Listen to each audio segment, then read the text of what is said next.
Okie doke. So R Kappa is a thing now on Reddit. Anybody know about Reddit? Reddit, it's a big deal. Yeah. But you know, R Kappa definitely has always been of a more trollish kind of nature, but recently they've developed into an actual community here, right? So what they've been trying to do this year, we mentioned it a little bit last week, is they're trying to come up with this, and they've implemented this whole concept of trying to send players to EVO sponsored by R Kappa. Yeah. So the guys will have the R Kappa name next to them. So what they did was they did a nomination for shirt design, and then they did a nomination for players. Right. And then they officially had the shirts go on sale. And basically their goal was to get probably 2 people sponsored. Right. And sent to EVO.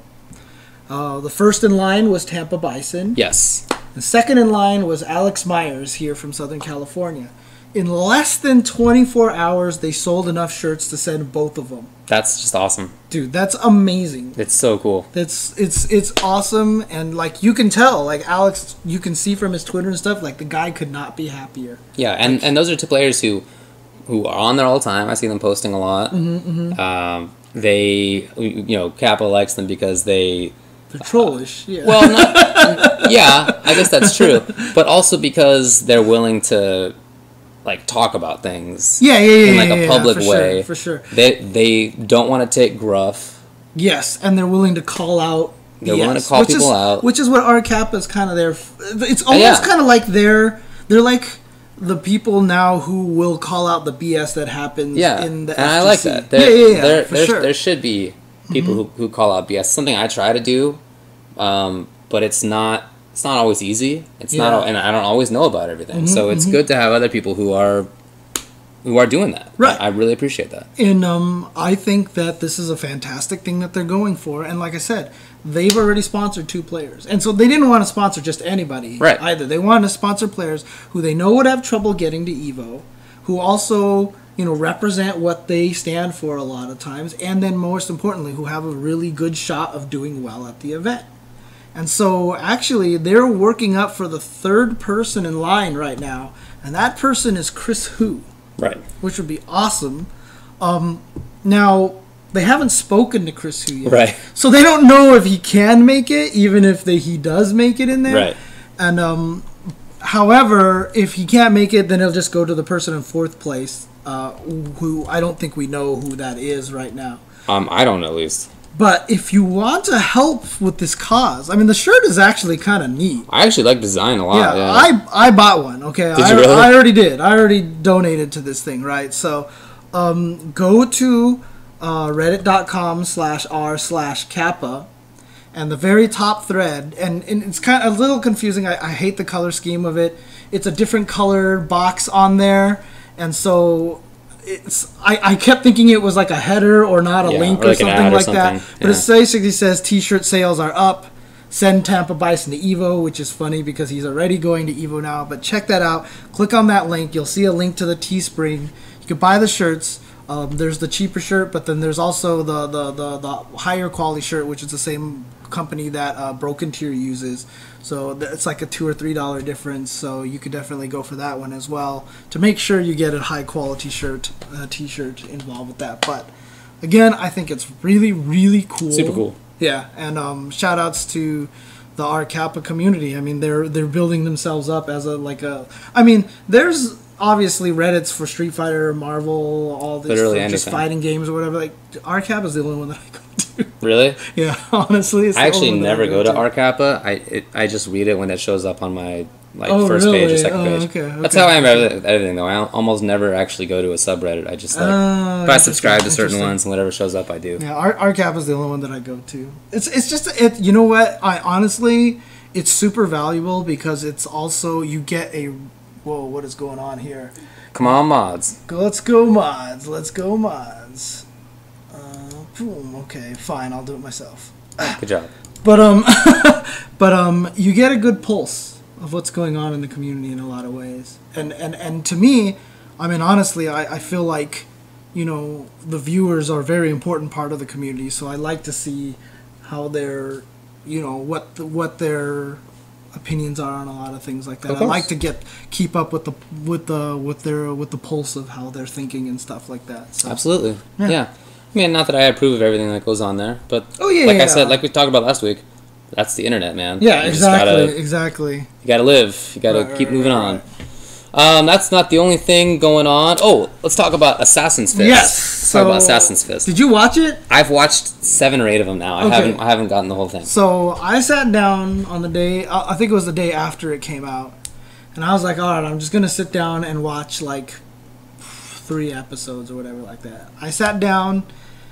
Now keep in mind, there's 12 episodes, and each one is a little over 10 minutes long. I watched all of them.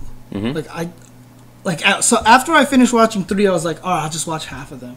After I finished half of them, I was like, you know what? I'm just gonna watch it. I'm just gonna watch the whole thing, and I did, and it was fantastic. They're so good. I loved it. They're so good, man. Loved it. I mean, honestly, like, I wrote this on Twitter, I wrote this on Facebook, like, so many video game representations of in film and media or whatever like that, like anything, not even video games, right? I mean, let's talk about. I mean, no, let's not talk about. But I mean, I could just mention, Michael Bay destroying my childhood in the form of Transformers, right? I mean, there's just so many things that I know and love, and when they go into film adaptation, they're garbage, right? Garbs. And this. It's like everything I could have asked for and more. It's so great, man. It's shot well, the plot's good, the acting is good, and they get a lot of the in-game stuff right. Yeah. When Goken like lines up and he like is in Goken stance, he's actually in Goken. I was like, yes, that's so sick. And they don't do it by calling it out like, look at this. No, not at all. Yeah. It's just like if you recognize it, then you recognize it. But if you don't, it's not. It's not being campy about it. It's just like it's for people. It's enjoyable by everybody or for everybody. Yeah. But if you get the little references, I think it's a lot more. It's really good. Yeah, I was actually really smart, and you can tell they expanded on a lot of little bits of lore. They had to. Right. I mean, you have a story that everyone kind of knows, but they had to fill in a lot of holes because the story is not fully fleshed out, right? And what they did, I feel like, was really good. They filled in all the little holes really well without being like silly or whatever like that. I think it's fantastic. So, and the fight scenes are really cool. They throw in a lot of nods to like their actual moves. Right. There's a lot of little Easter eggs in there. Some of them which I didn't catch. Like there's even a reference to Dan in there. I got that one. Yeah. I didn't hear. I thought he said dad. So like I was like, what? But then I watched it again. I was like, oh, okay, Dan. But yeah, there's a lot of really, really cool things. It's so well done. I'm really impressed. One thing that I really like about this too is that it's like a movie that's released for YouTube essentially in installments, but you can watch them whenever you want. And you did apparently watch them all once. I'm sure a lot of people did that. I really like that. Instead of having to wait for it to go to theaters and you gotta go and you have to go through the whole Hollywood process. And speaking as somebody who knows a lot and has been in the entertainment industry, there's a lot of compromise that goes into that, and a lot of it is not for the best. Yeah, as far as a lot of stuff goes, like what your vision is and stuff. Like that. Yeah, a lot of that stuff. And that's how you end up with Michael Bay making these pieces of crap over and over again, right? Like it's just they're not good, but they sell and whatever, and you have to compromise on this, and somebody wants the turtles to have a nose and whatever. Oh God! Right? But if you don't have to go through all that stuff, you can make a much, in my opinion, a much stronger, more faithful kind of thing. It's just that you don't have to pay for all these releases worldwide. It's the costs are much lower, and I'm sure this was expensive to make as far as YouTube stuff goes.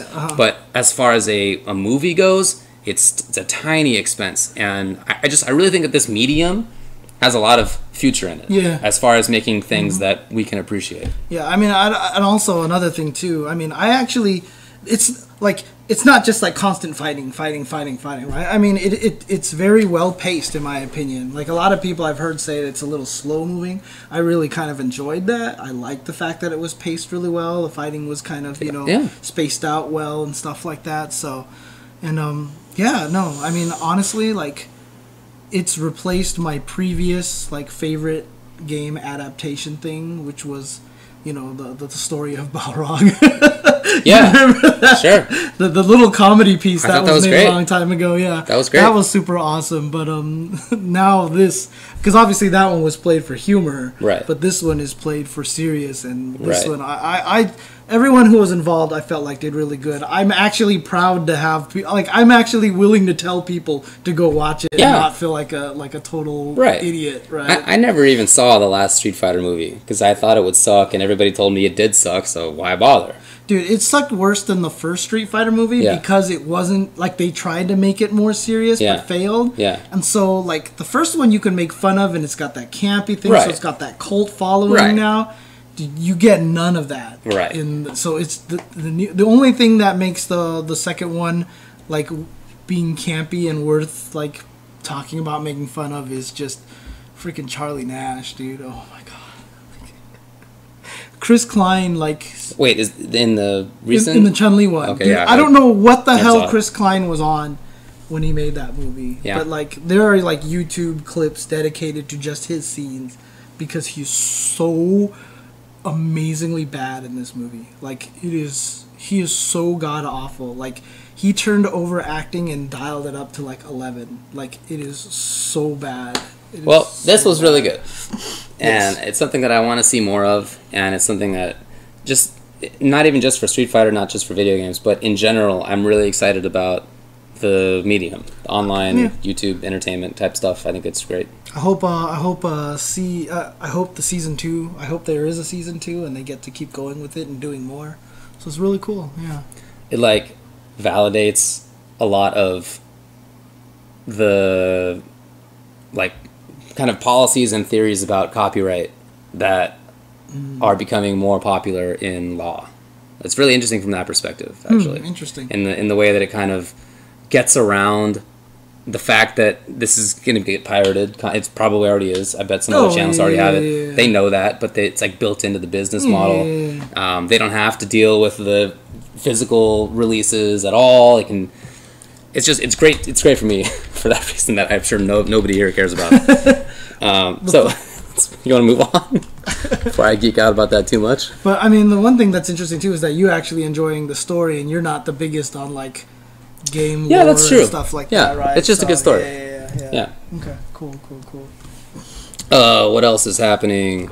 At the end of the Injustice Top 8, Ed Boon got interviewed by BG Callisto on BG Callisto's stream. Okay. And I just thought that was cool because Ed Boon tends not to care about the competitive scene. Mm-hmm. But he and everybody else from NRS was actually at the tournament. Yeah, because they're based in Chicago. They're very close by. Yeah, and so they went. And he talked a little bit about the competitive scene, talked about the balance a little bit. They're pretty happy with how it turned out. Mm-hmm. They would have made some changes if they had more time. He'd like to see more Joker, for example, which you're not going to see because you didn't spend the time. No, but I thought it was great because it's a sign that NRS is really taking the competitive scene seriously, and Injustice itself I think is a nod to that already because they did spend a lot of time making it. They responded to the community a lot in their balancing, but it's just like an increasing sign that it's very important to them. Dude, and I've always said the fact that Ed Boon was convinced to do away with the block button, I feel like is a huge thing. So. Right. Yeah, I mean, a lot of these games right now, this game, Dive Kick, Killer Instinct, a lot of the Skullgirls, a lot of the US-based games, I feel like they can pick up a lot of steam right now because, you know, they are definitely paying attention more to it. So, and actually, one thing I do want to mention, they did get to show the top 8 of Bari Ball at UFGT, right? Shoutouts to the creators of that game. I actually got a free copy of it. Oh, yeah? Them. Yeah. So I have it on my PS3 now. So, dude, we should, like, one of these days just play that sounds great. Like, just for fun. You know, for sure. When we play, we'll play that and play Sunken no Ronde. That sounds like a cool night. We should just play, like, all these crazy, weird competitive games. Yeah, like, we should just do that. So shout outs to those guys. Definitely check out Bari Ball. It's like a weird, kind of like a Smash-ish kind of game because you're jumping around a lot, double jumping, and it's not damage based. It's just trying to get the ball to sink in in their half of the ocean. I think it's really cool. Yeah. Speaking of games like that, there's the Indie Showcase at EVO each year. They've been doing this for the last couple of years. I just wanted to make sure everybody knows about that in case you have an indie game that you'd like to be showcased at EVO. You can go to shoryuken.com and there's a link on there where you can apply. I'll link that on the YouTube, so that you can just quickly hop over there and apply, and it's a really good little place to show off your game. Yeah, especially if your game has a competitive component to it. Like one of my favorite stories is a story that Seth Killian always tells about Spy Party, which is a game where one person is a sniper and another person is at a party, and they have to accomplish a couple of goals. But the whole point is that you have to act like an NPC, because there's a whole bunch of them. So if you wiggle around, it's obvious you're the human, and the sniper can just kill you right away, right? So the whole trick of the game is to be really subtle about how everything that you're doing. And when the developer brought the game there, Seth was like, I guarantee you at some point the best player in this game is going to be a fighting game player.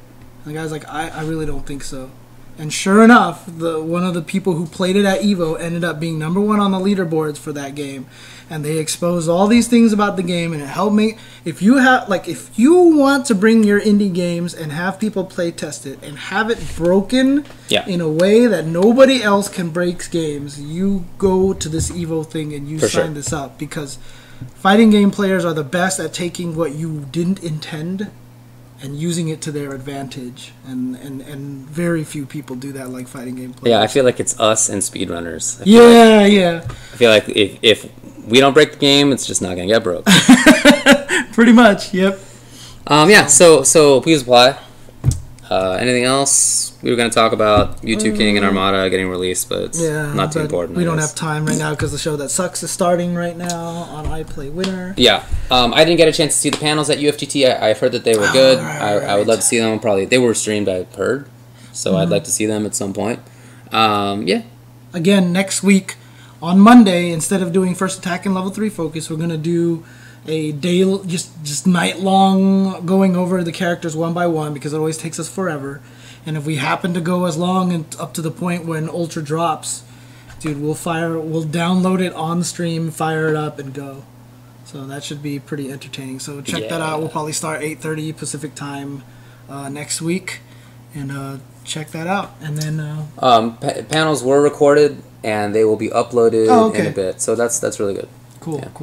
All right. Good stuff. All right. Shout outs to Chicago. Yeah. Man. Congrats to Keats. Even the NeoGAF topic right now is thank you, Keats. Yeah. So that's really cool. And I know that means a lot to him. It really does, because he has gotten some flack in the past, and that matters to him. He doesn't like getting flack because it's unwarranted. In a lot of cases, people just kind of misunderstand things or act like idiots and then blame it on him. And even though this was the last UFGT, it mattered to him a lot. I mean, you can tell. Yeah. And the way that it went, I mean, you could not have asked for a better way to go out. Like, he did it on the high note. You know what I mean? He basically said, look, this is my last one. I'll show you guys how it's done. Yeah. He did it. Yep. And he did. It's that whole thing, if you can talk the talk, if you can walk the walk, right? Not just the talk. Well, never mind. I've just completely That's cool. that. Shout outs to everybody who was there. A lot of my best fighting game friends are at that tournament. Yeah. So I had a blast, man. It was awesome. Yeah. Okay. Awesome. All right. Thanks for joining us again. Like James said, Monday night, and we'll see you then. Tune over to twitch.tv. I Play Winner for the Show That Sucks. All right. Ya.